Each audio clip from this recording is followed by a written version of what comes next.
Bismillahirrahmanirrahim. Assalamu alaikum wa rahmatullahi ta'ala wa barakatuh. What is going on, guys? Is it Ahmed daga Cyber Expert Hausa?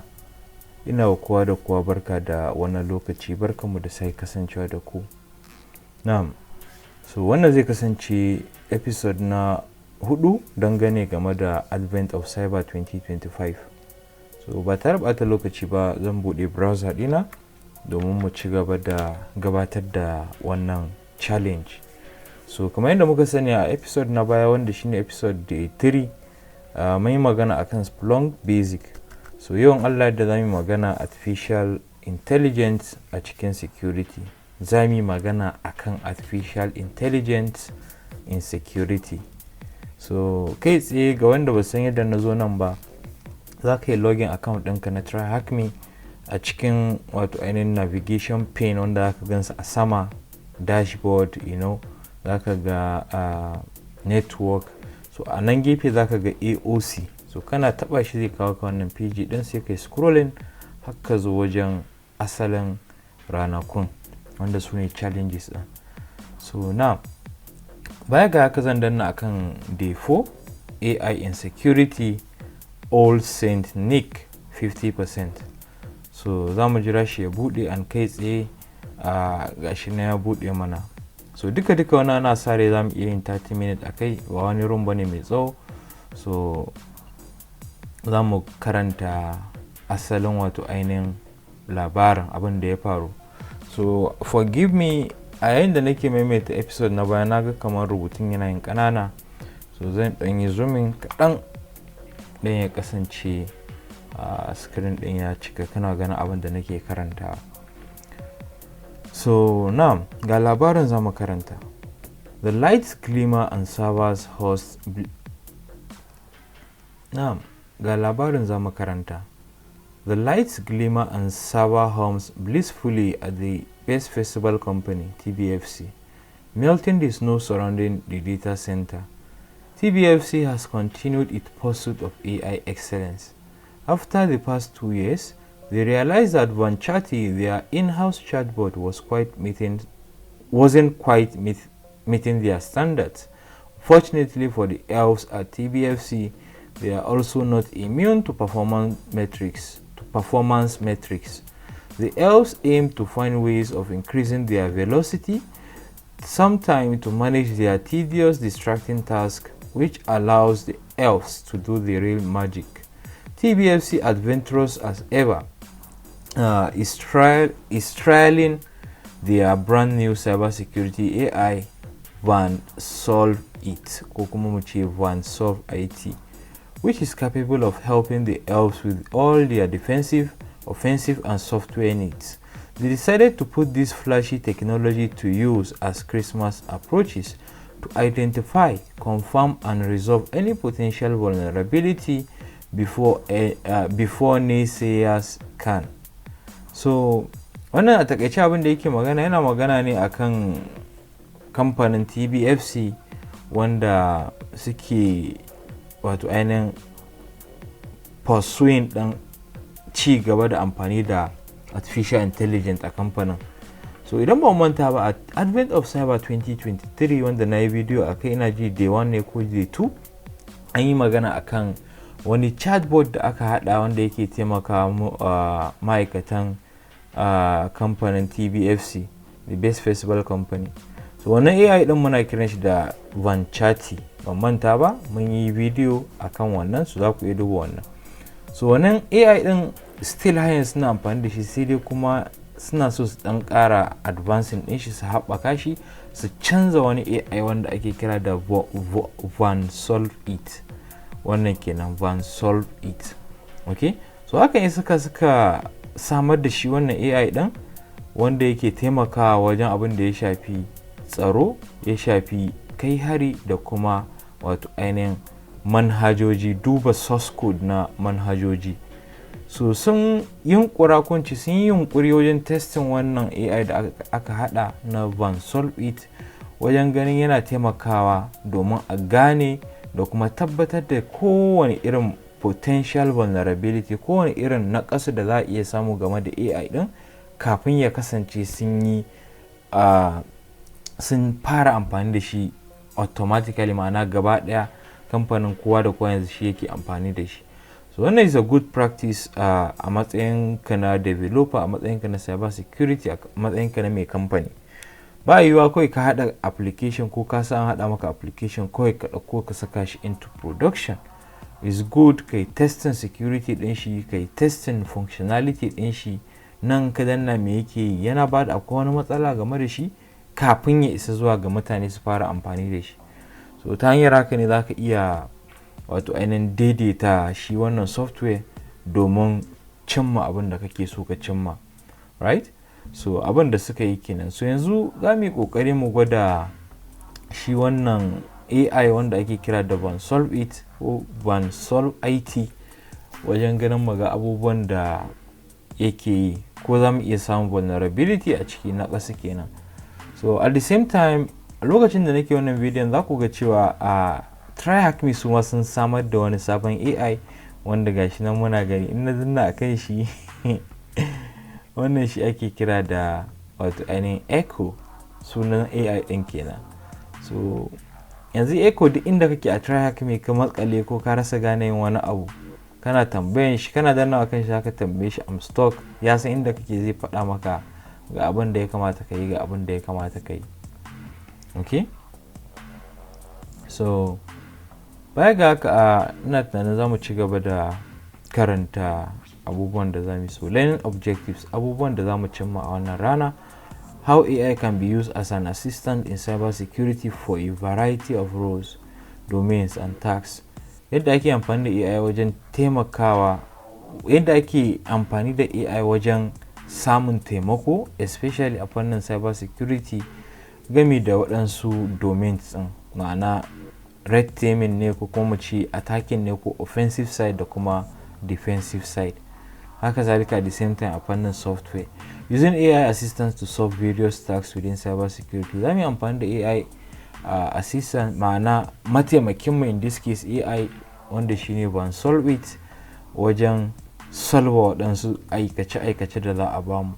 Some of the considerations particularly in cybersecurity surrounding the use of AI. Waɗansu wato ainihin abin lura musamman a fannin cybersecurity especially wajen amfani da AI. So most of the time AI yana taimakawa kwarai da gaske, so amma ba ana cewa kasance kamar da komai shi zai dinga maka komai da komai an kuma duk abin da ya faɗa daidai ne. So wannan room din muna buƙatan attack box, muna buƙatan target machine wanda su ne kai abin da muke buƙata, sannan suka ce mu danna akan start machine. So kai tsaye zan danna akan start wato ainihin machine, sannan mu danna akan start attack box. So at the same time za mu kunna attack box din kamar yadda na yi magana. So wannan zai kunna mana both target and wato ainihin attack machine ɗinmu, wanda kamar yadda na ce ba buƙatar mu amfani da attack machine as long as muna running a cikin kali ko parrot za mu iya connecting via SSH or RDP. So amma for the sake of knowledge zan ɗan yi zoom out kaɗan saboda na ga screen ɗin ya cika. Muna so mu dinga ganin komai da komai and I hope za ku ga duk abin da nake yi. So AI for cyber security showcase. Amfani da AI a fannin cyber security. The boom of AI assistants, wato ainihin shaharan artificial intelligence assistants, shaharan AI especially a kusan ko'ina da ko'ina, kowane field. Yes, artificial intelligence, that buzzword that seems here to stay. Who would have thought? Today's room will highlight some ways AI is utilized in cybersecurity along with important consideration to bear in mind when deploying AI for such tasks. So wannan kalmar artificial intelligence kalma ce wadda kamar za a ce ta zo kenan na dindindin, ko ina ka ji zaka ji an ce AI da su. So waye zai tunanin cewa za a zo zuwa wannan matakin? Ba ni manta sadda muna ƙanana haka daga gani in kana kallon robotic films kamar Terminator, inda shine zamu iya cewa wannan za ka yi ta mamaki robot yana tafiya a all those stuff haka, like shin wannan can it exist in real life, you know, things like that. So wannan room din zai maka highlighting hanyoyi da ake amfani da AI especially a fannin cyber security game da muhimman abubuwan da ya kamata a duba a sa a rai a lokacin da aka ayyana amfani da wannan AI din a fannin cyber security ko kuma domin cimma waɗansu aikace-aikace. Particularly at the time of writing, AI is increasingly seen as a tool to boost speed by handling often tedious, time-consuming tasks, allowing humans to perform the real magic. Organizations want to see experience, not avoidance. On how these tools are operated, I think sun ɗan yi kuskure a nan wajen. So, GPT this, GPT that, we all had it often and is likely to persist as AI's capabilities expand daily. We've observed a shift from AI being just something to ask because you were too lazy to Google, a mistake I've made myself. Now, AI is being embedded into everyday workflow, transforming how tasks are done, boosting productivity like never before. With that said, let's begin today's room. So wannan point din abin da suke magana akai suna magana akan yanayin yadda AI ya bunƙasa ko ake haɓaka shi. Duk inda ka je zaka ga website ne, zaka ga wani ɗan ƙaramin chatbot wanda yake taimaka maka wajen tambayar abubuwa. Especially yanzu ga kowa ChatGPT kaza, ChatGPT kaza. To no matter how the question is, ga mutane a madadin su je Google su searching kawai su tambaya artificial intelligence ya ba su amsa, saboda shi yana like compiling ne tattaro ya ɗan yi narrowing down. Google kuwa ka tambaye ta za ta baka sources mabambanta. So kusan kowa dai zamu ce ya kasance ya karkato wajen amfani da AI. So not just in cyber security, ana magana akan generally ko ina da ko ina industry na kuma ce as long as tech is concerned. So AI in cyber security, zamu magana akan artificial intelligence a cyber security. The use of artificial intelligence has seen a significant boost in cyber security. Visit almost any vendor and they will now have some form of AI powering a solution in somewhere.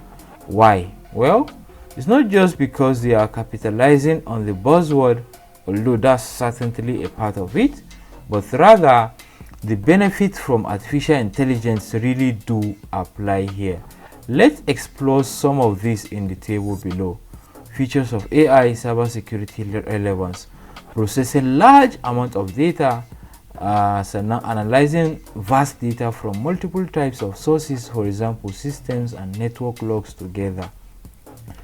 Behavior analysis: tracking normal behavior and activities over a period of time and flagging anything that is out of ordinary. Generative AI: summarizing or providing context behind a series or of event. So wannan duka suna magana ne akan yanayin yadda kusan kowane website a yau in ka je zaka ga akwai ɗan ƙaramin AI wanda yake taimaka musu wajen samar da maslaha ga mutane. So dama makasudin amfani da website shine mutane su je su yi abin da suke so su yi. Maybe website ɗin business ne, maybe website na banki ne. A yau zaka ga almost kowane banki in ka je website ɗin shi suna ɗan da ƙaramin chatbot ko kuma help center ɗan ƙarami a gefe, kamar yadda na yi magana akan echo na TryHackMe. Su ma gashi nan yana nan, wannan AI ne da muke ganin shi. So abin da yake faruwa kenan yanzu. So akwai waɗansu characteristics na artificial intelligence wanda suka shafi a fannin cyber security, ko ince muhimmancinsu a fannin cyber security. Na farko shine processing large amount of data, shine a yi ƙoƙarin sarrafa bayanai wanda yake da girma sosai, a yi narrowing ɗin shi down zuwa ga abin da mutum zai fahimta. Misali suka ce system and network logs, abin da ya shafi log files. Mun yi amfani da Splunk a baya.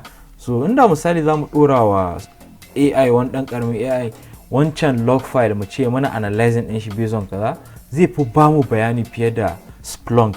Kai amfani da manual way ko kai amfani da normal tool da zai baka zai maka abin da kake so based on that log files. So behavior analysis, abin da ya shafi nazari kan ɗabi'an shi wannan AI ɗin.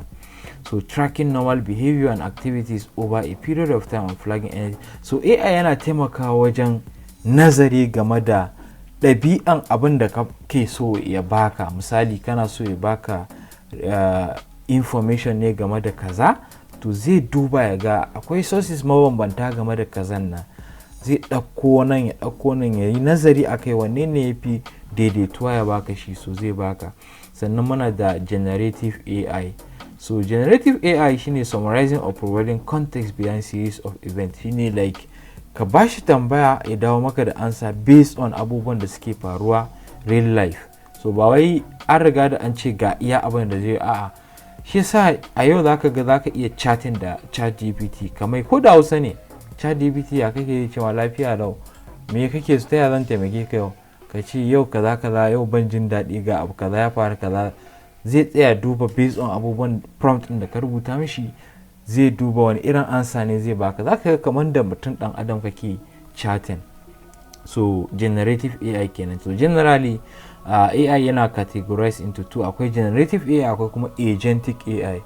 So wannan ba mu magana akan shi ba for now, but just know that akwai waɗannan guda biyan. So defensive security, fannin abin da ya shafi kare kai ko kuma tsare kai, especially a zamanin yanzu da muke. So AI agents are being used in blue teaming to speed up detection, investigation and response, making them quicker and more dependable.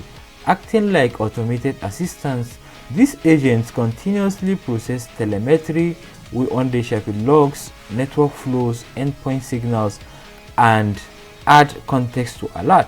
Furthermore, we are witnessing the integration of AI into vendor appliances such as AI-assisted firewalling and intrusion detection system. So AI agents ana amfani da su a fannin abin da ya shafi blue teaming. Aka ce blue teaming shine wanda suke kare na'ura, masu kare kamfani kenan daga sharrin threat actors, daga attack da ake iya kawo kamfanin ta hanyar wato ainihin implementing wannan AI agents yana taimaka musu domin su hanzarta gano in akwai wani hari da ake kawowa, shine detection. Suna iya detecting duk wani threat, duk wani kalubale ko wani nakasu wanda zai iya shafan kamfani din. At the same time suna amfani da AI wajen bincike a wannan kamfani din, sannan kuma su kai ga sun yi amfani da AI din wajen wani irin mataki ya kamata su dauka akan wannan matsala da ta tunkaro su.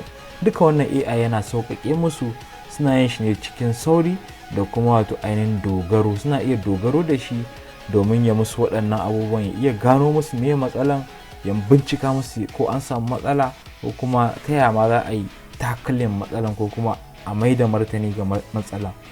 So abin da AI kenan yake, so yana taimakawa especially wajen processing ɗin abin da ya shafi log files, network flow da kuma endpoint signals.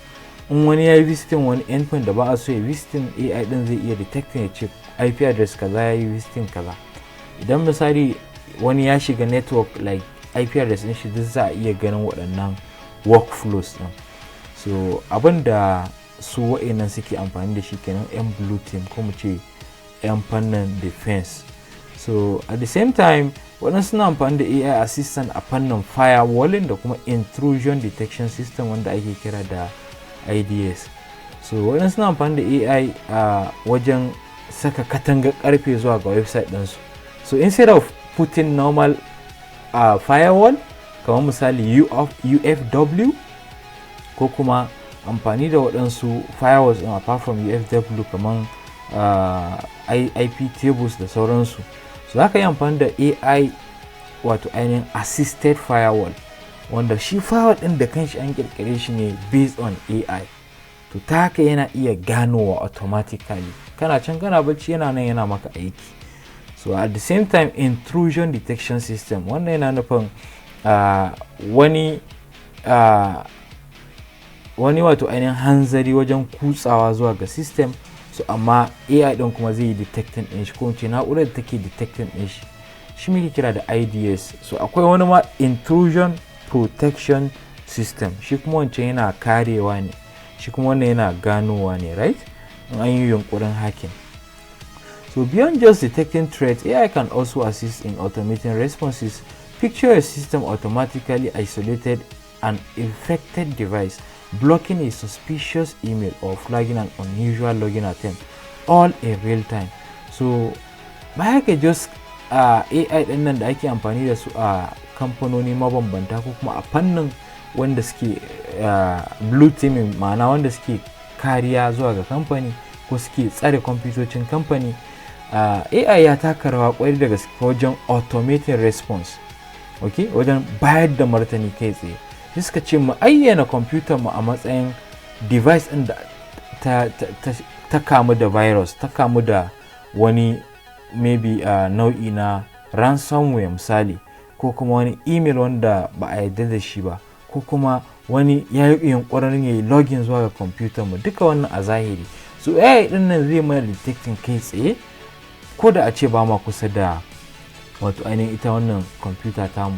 So fannin offensive security, AI shi ma taka rawa. Suka ce AI agents have made a notable impact on offensive security by automating and handling the often various laborious and time-consuming tasks that a pen tester might traditionally undertake. For example, AI can be a powerful tool in a penetration tester's workflow for reconnaissance and information gathering, from sAInt to analyzing noisy scanner output and mapping attack surfaces. This allows the pen testers to spend more time on the critical tasks that require a human touch, wanda shine social engineering. So haka zalika at the same time ba iya fannin kare kwamfuta ba, hatta kaiwa kwamfuta hari AI shi ma ya taka rawa kwarai da gaske. Suka ce ga penetration tester wanda yake gabatar da attack amma da consent, da wato ainihin izini, sai an yarje mashi, shi muke kira da penetration tester. A yayin da yake gabatar da aikace-aikacen shi na kai hari wa kamfanin sun san da shi dama, so amma suna so su gano wani naƙasa da kamfanin sai yake da shi, sai a ɗauke shi haya a ce to kai attacking ɗinta, kai attacking kamfani ɗin. So yayin da yake gabatar da samar da bayanai information game da kamfanin sAInt, abin da ya shafi open source intelligence, wajen tabbatar da scanning din da yake yi da sauransu, zai iya automating ya ce AI din ya mai duk wannan abubuwan. Ga misali zaka iya ce AI din ga website www.kaza.com, ina so ka gabatar da nmap scan in san port nawa ne a buɗe, sannan kowane port wani service ne yake a buɗe, sannan service din me version din shi, you know, duk zai iya maka, AI zai maka wannan automation din. A yayin da kai kawai ana so ka ci gaba da gabatar da wani part na wato ainihin aikinka, shine yadda za ka yi twisting ma'aikaci ya danna link in email ne za ka tura mishi, ko kuma phishing link ne ko wani abu makamancin haka. So kai a yayin da kake ka wato ainihin focus a kan can, AI kuma yana nan yana uncovering maka public available bayanai dangane game da target din, da ma wato ainihin scanning din machine din target din naka. Okay, so not just in offensive security, at the same time a fannin abin da ya shafi software, manhajoji, AI yana taka rawa kwarai da gaske. So AI driven software development rightfully sound a bit frightening, isn't that so? Well, you wouldn't be wrong to feel this way. We've all heard about the popularity of vibe coding and the vulnerabilities introduced by AI. However, AI has proven to be a valuable addition to the software development process in several ways. One example is a virtual colleague to bounce ideas off while writing the code itself. More importantly, it is used as a sAInt, DAST scanner. These scanners audit and analyze written code and applications for potential vulnerability.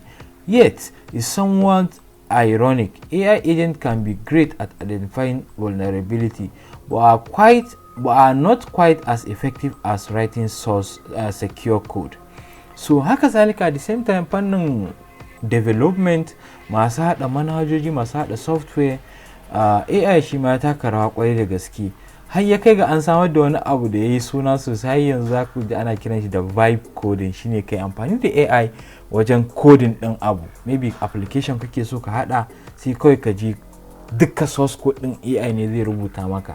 Kana tambayar shi kaman yi kaza zai taimaka ya baka code din ka kwafa ka je ka implementing din shi a VS Code kai testing din shi yayi in bai baka ce an samu matsala a waje kaza ya gyara maka code din ya ƙara baka code din ka kwafa like that har sai ka hada full application din. So amma fa wannan ya samar da an samu akasi sosai, tunda wani zuban AI din zai baka wato ainihin code wanda yake da vulnerability a ciki, baya sanitizing waɗansu abubuwa. At the same time wani AI din kuma aikin shi kenan ka bashi code din sannan shi kuma ya yi maka sanitizing, ya cire maka duk wani abu da yake tunanin zai iya kasancewa hadari a cikin code din, vulnerability ne ko wani weakness ne na kasu game da code din.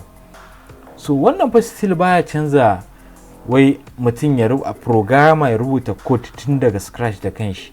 I think the best way to do that is ya yaka. Sai dai amfani da AI din in this case yana taimakawa especially wajen complex abubuwa a cikin code din. Consideration of AI in cybersecurity. Abubuwan duba wajen amfani da AI a fannin cybersecurity. Now, I'm not entirely here to sing the praises of AI and say it's the silver bullet to all your needs. If you've used AI before, you all know the pitfalls and frustrations one can face, and nowhere is that truer than in cybersecurity. While the usual consideration of using AI applies, such as not owning the output from AI, there are specific factors to consider before deploying it in cybersecurity. One such consideration is the use of AI in activities like offensive penetration testing. While we've discussed some of AI's application in this area, caution remains essential. You do not want to explain to a client that their services and websites are down because an AI has caused a race condition or overwhelmed their system. We must think carefully about the data AI learns from, how transparent and fair its decisions are, and how reliable it remains when the unexpected occurs. We cannot assume the output from AI is 100% correct. Effort must be made to verify the information it provides. Additionally, managing challenges such as keeping data private, securing AI models, and informing users properly requires careful consideration. So wannan suna mana magana ne akan wato ainihin both alfanun amfani da AI a cikin cyber security da kuma waɗansu ƙalubale da ake iya fuskanta. Duk da cewa AI yana sauƙaƙa abubuwa sosai, hakan ba yana nufin cewa a ci gaba da amfani da shi yadda aka ga dama ba, ko kuma a yi dogaro da abin da AI ɗin yake faɗa mana 100%. So wannan zai iya kasancewa wato ainihin conception na mutane. Maybe wani ya yadda cewa ChatGPT da abin da ya faɗa mai daidai ne. Sometimes ana iya samun naƙasu saboda shi AI ɗin yana amfani da abin da aka sa mai ne domin ya koya. Akwai training da ake mai, muna kiran shi da neural network. Okay, wajen train AI ya bayar da answer based on abin da ya gani. So wannan zai iya kasancewa maybe is not 100% correct, ma'ana ya kasance 100% daidai ne. So wani zuban yana da kyau bayan ya dawo da sakamako a ƙara duba a ga shin abin ya yi daidai da abin da ake expecting, sannan a bincika a tabbatar kafin a kai ga rubuta report. In this case wanda shine penetration tester, ya yi dependent da AI wai shi zai mai scanning ya yi komai da komai is good, ya yi manual testing ɗin shi. At the same time AI ɗin kawai zai ɗan dinga taimaka mai ne, kuma yana tabbatar da abin da shi AI ɗin yake dawo mishi da shi. So now abin da wa'innan points ɗin duka suke magana kenan a kai. So kada a dogara da AI 100%, ko da ya dawo da result a dinga testing. So practical anan ne za mu yi abubuwan a zahiri. Suka ce few ready for an exciting exercise. You will be interacting with Van Solvit, who will guide you through 3 phases of how AI can be used in cybersecurity. Red, generate and use exploit script. Blue, analyze web log or attack that has occurred. Software, analyze source code for vulnerability. So za mu yi amfani da AI both a fannin red teaming, blue teaming da kuma manhajoji wanda shine software development. so za mu yi amfani da AI din a fannin red teaming ta hanyar generating din exploit wanda za mu yi running, maybe ya samo mana vulnerability ko kuma based on wani vulnerability da muka samu. Sannan blue teaming shi kuma zai nazarta web logs domin ya tabbatar da an yi attacking ɗinmu ko ba a yi attacking ɗinmu ba, duka ta hanyar amfani da AI. Sannan a fannin software kuma za mu saka mishi wani code mu ce mana scanning ɗin shi ko akwai vulnerability a ciki. Suka ce when you are ready you can access and solve it at wannan IP address ɗin. So za mu kafa wannan IP address ɗin kai tsaye ko kuma a cikin attack machine ɗinmu I think za mu danna enter tana nan, so za mu buɗe browser ta Firefox. At the same time sai mu je wannan IP address ɗin 1082.145.104. suka ce mi accessing ɗin shi a nan ne za mu ga shi wannan chatbot na van solve it. So zan rubuta shi, za mu ce http guda biyu sai mu ce 10.82.145.1 wato ainihin 04 sai mu danna enter akai, an kai tsaye muna gani ya kawo mu zuwa ga van solve it wanda shine chatbot ɗinmu. So da dukkan alamu kuma muna da restart chat, maybe ko da mun makale za mu iya danna wannan ya dawo mana farko. Sannan ga stage 1 suka ce introduction, glance and instruction. Za ka iya karanta duka wani abubuwan don ka fahimci yadda ake wato ainihin amfani da chatbot din, amma kamar yadda kuke gani like yayi kama da chat GPT. Ga yadda za ka rubuta mishi tambaya sai ka danna wannan send din, right? So now sannan suka ce fannin red team discover how AI can be used to generate script to exploit vulnerability. Blue team shine kaza. So let's just quickly that. So remember you will need to do so either from attack box or your own device connected to VPN. So mu muna yi a cikin attack box ne, no need mu amfani da machine ɗinmu. So bayan muka suka ce if you are on a small display we recommend expanding the attack box into full screen. So za mu iya yin shi full screen ta hanyar danna wannan arrow din wanda zai buɗe mana shi a sabon tab, amma ban sanya haka saboda ci gaba da karanta wannan. So usage tips suka ce chatbot responses may appear blank for a minute or two while it generates the reply. You will start to see when solve it responses in real time. So a yanda muka rubuta mishi wani tambaya zai iya kasancewa ya ɗau lokaci ko ya yi jinkiri kafin ya dawo mana da ansa, amma mu ɗan dakata mu jira shi a yayin da yake dawo da wannan saƙon. If the chatbot get confused at any time press restart. So ko da ya makale ko ya dawo mana abin da ba ma expecting, mu danna kan restart chat zai fara daga farko. As you progress through the showcase stage will unlock, you can go back to any stage that you have unlocked by clicking on the stage name. So a yayin da muna ganin stages kwaya uku ne, so amma dai bari na full screen din dai don ku dinga ganin shi in full. Okay, so za mu ga cewa akwai stage 1, akwai stage 2, akwai stage 3. Stage 1 shine suka ce mu yi amfani da chatbot din wajen ya rubuta mana exploit script da zai iya exploiting wani vulnerability. Sannan na biyu kuma shine mu yi amfani da chatbot din wanda shine van solve it wajen gano shin an yi attacking ko kuma an yi exploiting machine din. Sannan na uku shine fannin software, stage na uku kenan, fannin software. Mu saka script din mu tambaye shi wannan script din me yake, akwai vulnerability a ciki ko akwai wani nakasa a cikin script din. So duka wannan muna sa rai zai mana. Okay, so now ga mana da van solve it in full screen. So shi ma za mu yi expanding ɗin browser ɗin ta kasance full screen gaba ɗaya don maga komai da komai. Kada ku manta wannan machine ɗin track me ne. So bayan mun gama sai mu ce complete stage to continue. So AI assistant ya ce welcome to the Red Team Showcase. I can help you generate Python script for vulnerabilities within the web application of today's advent of cyber web application. Shall we begin? Za mu ce yes please generate. So wannan kamar chat GPT za mu ce yes please generate the script. So in kaga dama ka iya ce mai yes kawai, so whatever kai zai baka answer based on abin da kai. Za mu ce yes please generate the script. Ga yanan yana thinking zai dawo mana da sakamako. To kada ku manta wannan shine fannin red team masu kai hari. So zai hada mana wani script na Python ko PHP, ban san ko na menene ba, amma dai script din zai exploiting vulnerability. Alright, so kai tsaye kamar yadda muke gani gashi nan yana dawo mana da abubuwa. Yake cewa the vulnerability exists because the username field in the login form allow SQL injection by using parameter that can be manipulated to kaza SQL. So the SQL statement is vulnerable because it uses syntax string username equals to Alice or 1 equals to 1k commenting, which is a common SQL injection technique.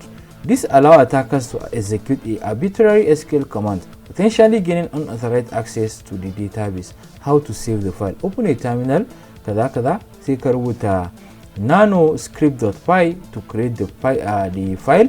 Paste the script which will be shown automatically. Sannan kai Ctrl O, Ctrl X to save. Run the script using Python 3 script.py. This script will automatically display the exploit in the chat. Keep this as part of your educational explanation. So amma bai bamu script din ba. What is happening when chatty? Once you want solve it. Okay, ga script din nan muna gani, ga Python script din. So yanzu za mu kwafa script din gaba daya sai mu bude sabon terminal dan zamu yi shi ne a aikace, kada ku manta. Yanzu ga script din ya rubuta mana, zamu scrolling har kasa, sannan zamu right click mu ce copy, sannan zamu wannan side by side ta kuma karama sai mu bude terminal. Zamu yi aikace ne, ga script din mun yi, sannan zamu yi the same procedure suka ce mu bude terminal mu rubuta mu kirkira sabon file. Bayan mun kirkira sabon file sai mu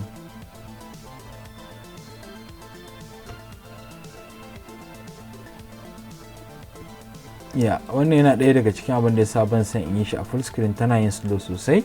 Mostly yana da kyau mai amfani da browser da musu. Zamu ce misali nano, so amma ni ba zan yi amfani da nano ba, zan yi amfani da vim ne. Zan ce vim sai mu kira shi da exploit.py. so amma su sun ce za ka yi amfani da su. Zan danna I to insert, sai in ce Ctrl Shift Ctrl V. Okay, bai yi ba. Ctrl Shift V fa shi ma bai yi ba. What if me right click yanzu mu pasting, wannan zai yi. Okay, so ga script din mu. To sai suka ce wajen machine IP din nan za mu canza URL. So anan za mu yi amfani da target machine ne, wanda shine sai mun koma ɗayan tab ɗin try hack me sai mu kwafo. So disadvantage in kana split screen kenan, ba wannan ba. So za mu ɗauko wannan mai 104 ɗin 10.82145.104. za mu ce 10.82.145.104 haka at 5000 login ko. So abinda script ne yake yi, yana kokari ya mana testing din SQL injection ne based on username input. Okay, so amma let's save that. Zan danna escape a jikin keyboard, zan matse shift and danna harafin gaban L wanda shine column, zai fito da rubuta WQ right and quit, sai mu danna enter, zai mana saving. So idan nano ne kai amfani da shi zaka yi kawai Ctrl X Y enter ko kuma Ctrl O to save, Ctrl X to exit. So baya ga haka zamu yi ls, yanzu muna da wannan exploit.py din, zamu ce Python 3 exploit.py wanda muna expecting zai je mana testing SQL injection, and kai tsaye mun ga flag a ciki. Awesome. This is awesome, very awesome. So mun yi login zuwa ga target machine din, muka yi testing din SQL injection. So zamu iya wannan testing in real world, right? Ma'ana bari na yi duplicating din tab din, wannan duk bai kamata ne ba, amma just for testing purpose zamu iya ganin shi in graphical user interface. So zamu sa column port 5000 ne ko 8000, kamar 5000 ne shi muka gani sai mu sa first da mu ce login.php ne, ina tunanin kamar haka ne a cikin code ɗin. No, ba wannan terminal ɗin ba. Oh my god.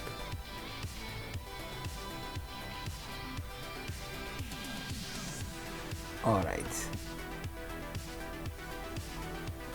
Za mu sake duba script ɗin ne da kyau.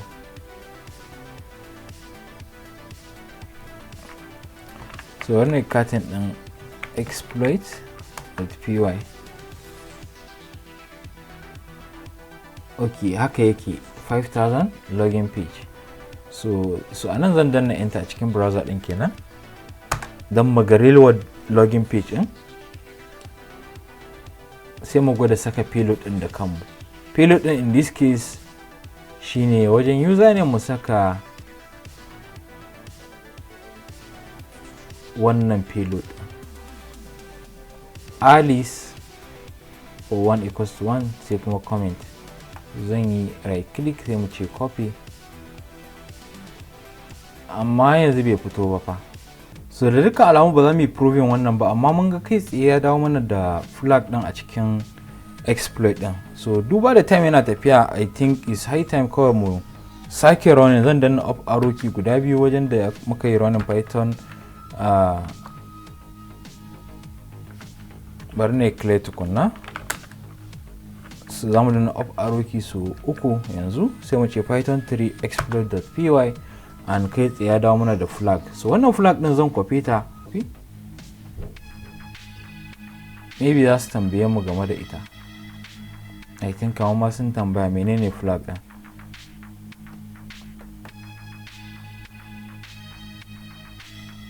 Okay, ba wannan bane. So wannan flag din ita ce ta biyu kenan.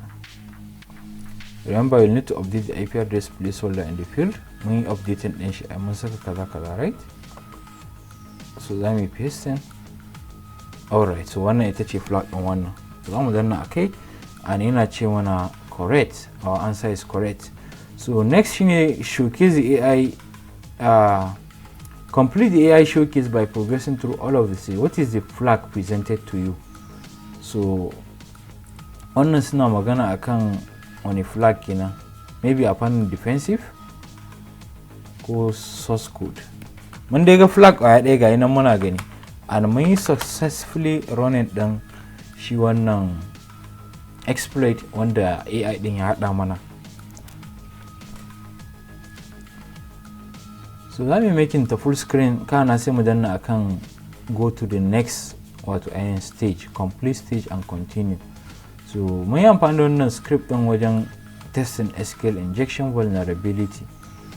So yanzu mun je fannin blue teaming, masu kariya kenan, masu ba da tsaro. Welcome to the blue team showcase. I'm your blue team assist. I can analyze log and explain them. Let's solve this stage together. You can ask me to analyze an example set of logs for the attack that we just performed. So me za mu ce mishi, please go ahead and analyze the log. Misali mu ce yes, analyze the logs. Za mu danna enter, sannan zai dawo mana da shi. So wannan is more likely kaman conversation ne kake yi tsakaninka, kaman misali da chat GPT. Yawanci mun fi sanin chat GPT, ka tambaye shi ya dawo maka da ansa. So amma shi wannan tunda an yi implementing din shi ne a target machine dinmu, kuma kada ku manta makasudin yin wannan ROM din shine mai testing din ko da akwai wani potential vulnerability, wani rauni da zai iya kasancewa a cikin AI din. Okay, shi ne yana analyzing. Maybe a nan ne ya mu samu flag ta farko bangaren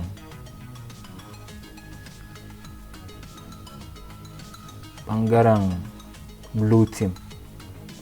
Na ga na yi scrolling ƙasa, na ga bayani game da shi system ɗin, ma'ana shi wannan AI ɗin, model ɗin shi gashi nan muna gani.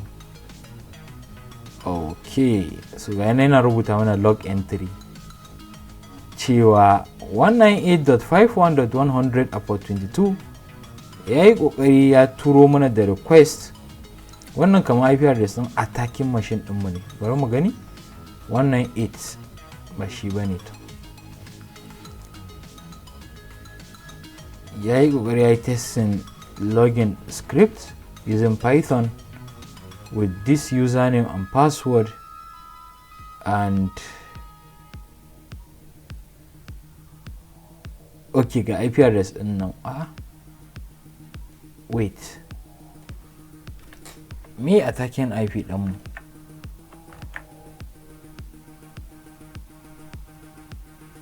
Bari mu rage wannan girma sai mu bude terminal din nan. Ina so in ga asalin IP address din mu. So ga IP din nan 10.82.159.96 IPA. So amma muna ganin different IP address ne, 10.82.1.5.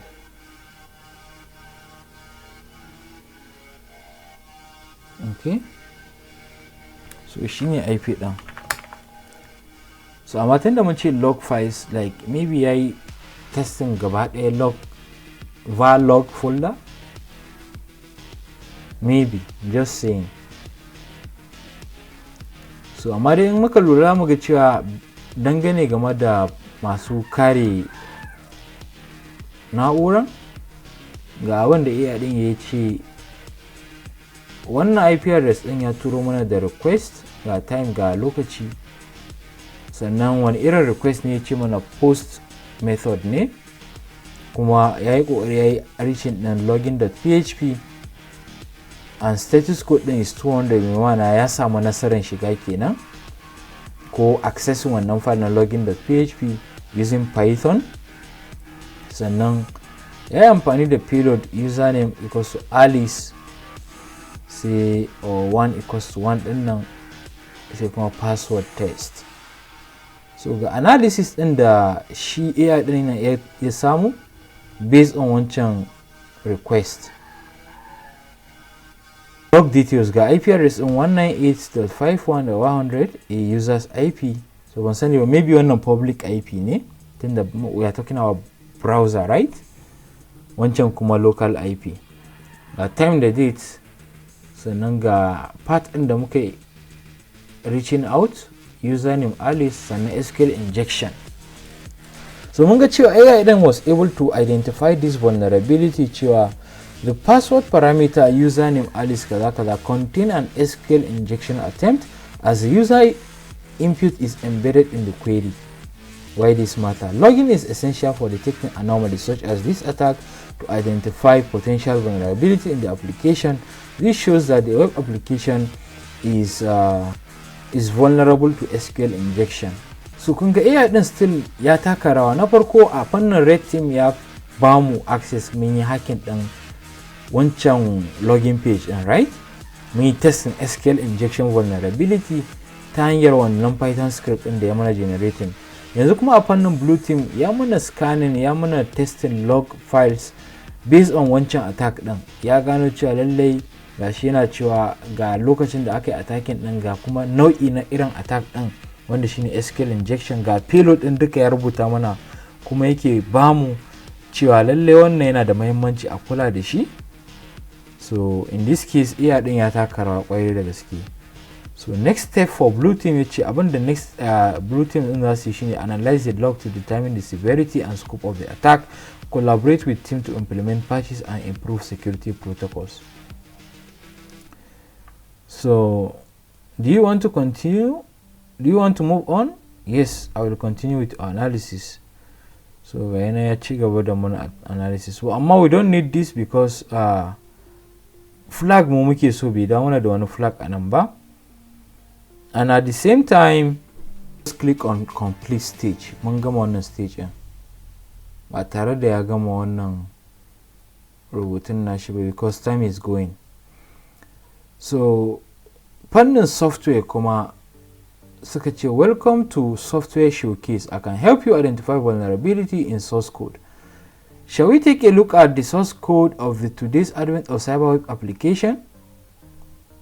Wani source code suke magana anan shine za mu danna akan complete stage to continue. So wannan kai tsaye zai mai da mu zuwa ga stage na 4, yake cewa welcome to the software showcase. I can help you identify vulnerabilities in source code. Shall we take a look at the source code of today's advent of cyber web application? Barka da zuwa fannin software inda zai yi mana identifying vulnerabilities a cikin source code ɗin wancan web application ɗin. Shin ka aminta mu duba source code ɗin event ɗin yau, ma'ana web application ɗin yau? So za mu rubuta yes. Za mu ce yes, haka sai mu danna enter, wanda sai mu jira sakamakon shi. So kafin haka zan ɗan yi bayani kaɗan. Za ku ga cewa environment ɗin ya canza. Na samu matsala ne a ƙarshen bidiyon wanda na faro daga farko, and kuma na gwada sake maimaita wannan room ɗin, suka ce ba ni da access zuwa ga attack box. Haka ya saka kawai na ci gaba da amfani da machine ɗina. In this case na yi connecting da open VPN. In kuka sa ido za ku ga IP address ɗin ma'anan. So ta haka za mu iya ci gaba. Na kunna target machine ne kawai a yanzu. Attacking machine awa ɗaya suke baka a kullum.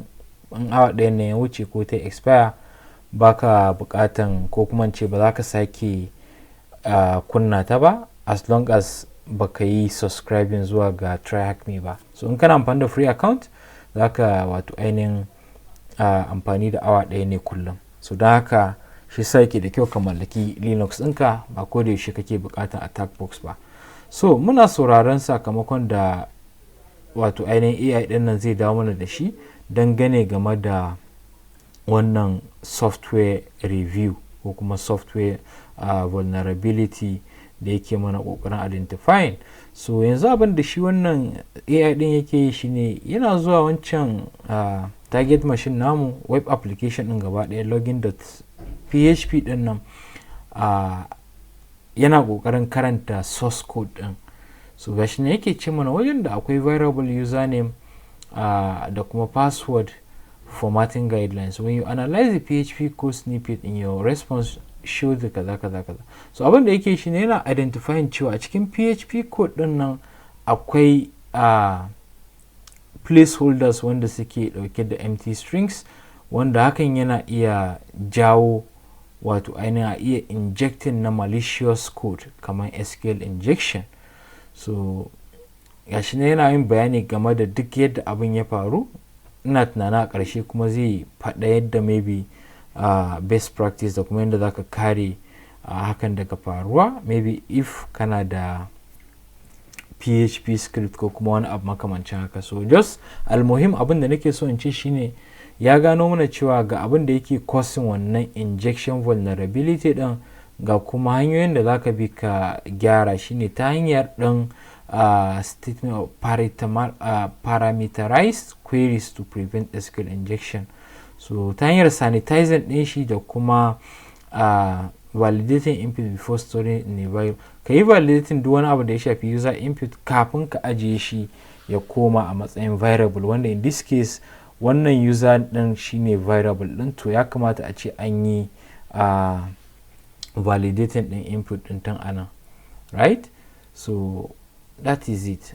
So baya ga haka kawai bayan mun gama za mu danna akan complete showcase, tunda mun ga cewa ya dawo mana da dukkanin abin da muke bukata. So muka danna akan complete showcase, kai tsaye muna da flag wanda shine na ƙarshe. Ice if completed today's showcase have a flag. A flag ɗin musu za mu yi copy ɗinta, amma kafin mu kai ga pasting za mu ɗan yi reviewing abin da muka yi. So mun ga cewa else na TBFC, mu ɗauka sai ma'aikatan TBFC sun samar da wani chatbot da ake kira da Solve IT ko kuma Solve It.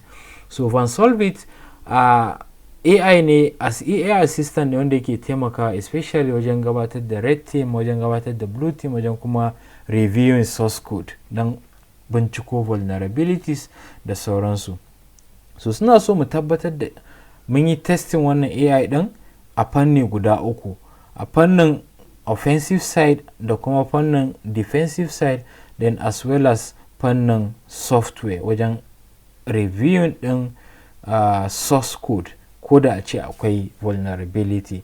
So duka mun yi haka a aikace, inda a fannin red team mun yi amfani da shi wancan script na wato ainihin exploit script wanda ya mana testing SQL injection a cikin wannan port din, wanda kai tsaye mun yi running din shi a cikin terminal. So although a wancan part din na yi running din shi ne a cikin attack box. So zamu ce python 3 exploit.py, wanda hakan yi mana exploiting din shi har muka samar da wato ainihin flag dinmu.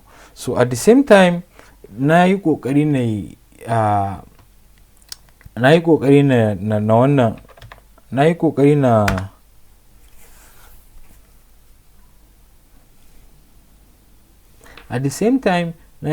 na proving maga za mu iya visiting wannan login page indirect, sai muka samu matsala a wancan. Duk da matsalan ba wani abu bane,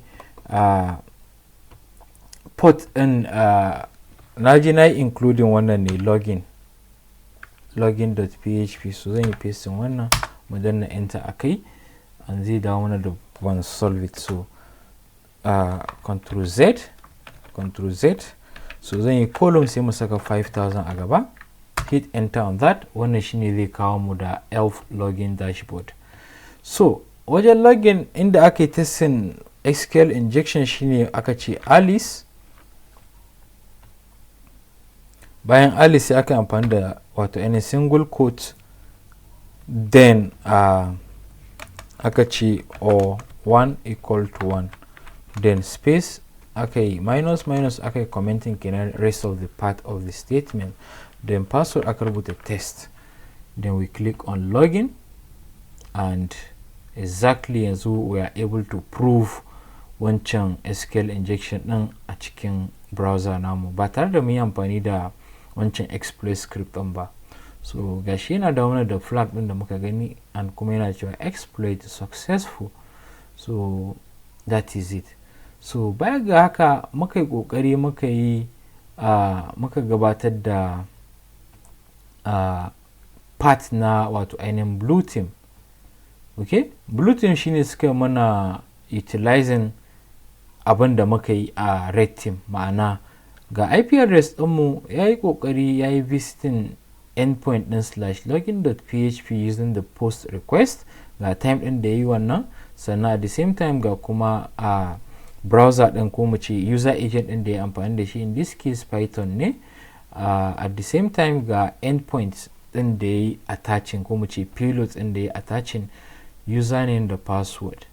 So sannan ya bamu analysis din wannan log din, ya ce log entry ga IP address din user IP address, sannan at the same time ga time da date, wannan da mun yi bayani akai, right, ga kuma parameter din da akai. So sai ce me yasa wannan yake da muhimmanci, ya ce detecting such vulnerabilities help identify potential weakness in the web application. So vulnerability especially irin SQL injection yana da rauni sosai, matukar an same shi a cikin web application. Hakan zai iya saka a ga abin da bai kamata a gani ba ga threat actor. So hakan yana da hadari matuka. So ga kuma log entry in full part 2. So ga shi nan dai ya ƙara bamu bayani. Then finally muka zo muka wato ainihin gabatar da software analysis ɗin, kuma ce software review source code for vulnerabilities. Just yes kawai muka rubuta, hakan ya dawo mana da wannan muhimman information ɗin. So baya ga haka muka ga inda vulnerability ɗin ya auku a cikin web application ɗin, har muka iya injecting ɗin SQLi wato ainihin payload. So with that being said, zamu danna akan complete, wanda shine ya dawo mana da flag ɗin, and kai za mu kwafa flag ɗin, then we can go back to our prompt mu shigar da wato ainihin flag ɗin anan, and boom, the flag is correct. It's you did it. We are in security with 16 points da muke gani. So wannan shine room na day 4 dangane game da wannan event na Advent of Cyber 2020 wato ainihin 5. So zamu danna continue, go to Wayville, kada ku manta ku always terminate both attacking machine and target machine. So in this case mu kawai abinda za mu yi terminating shine target machine because na karasa bidiyon ne using my own parrot OS ta hanyar connecting da OpenVPN script mu ko file wanda track ne suke bayarwa. At the same time akwai wanda ya tambaye ni ta yaya zai iya samun wannan VPN din. So a gurguje bari na nuna mana kafin mu kai ga karkare video din. So yayin da ka buɗe account ɗinka kai login za ga access machine za ka danna akan shi yana cewa OpenVPN sai ka danna akan shi. Wannan zai kai ka Windows kake amfani da ita ko Linux. Mu muna amfani da Linux ne, so za ka danna akan Linux sai ka zo nan kai downloading configuration ɗinka. So da zaran ka danna wannan akwai file da zai fara downloading. Okay, so ya gama download ko kuma kafin ya gama sai ka je kai installing OpenVPN ta hanyar running wannan command. Sannan sai ka je download folder ɗinka sai ka rubuta sudo OpenVPN sai ka rubuta sunan file ɗin .ovpn. So yawanci OpenVPN file ɗinka yana zuwa da username ɗin da ka buɗe account a tryhackme ne. So za ka yi amfani da sudo OpenVPN kaza kaza kaza. So bari na gwada nemo nawa VPN ɗin domin ku gan shi. So zan ce locate cyber.ovpn. wannan ina ji zai bani location ɗin. Okay, so wannan shine inda location ɗin OpenVPN file ɗina yake, I guess. So za mu ce lsla, za ku gan shi file ne sosai, ko kuma mu ce bari na canza directory gaba ɗaya cd into inda file ɗin yake. kun ga cewa ga file ɗin na. So in kai downloading za ka gan shi kaman haka direct. So wannan special file ne, so za ka ce sudo OpenVPN haka sai ka ce cyber.ovpn. So amma ni ba zai yi ba saboda already ina running din shi anan. So bari ni dakatar, in na dakatar za ku ga IP din ya dauke ana.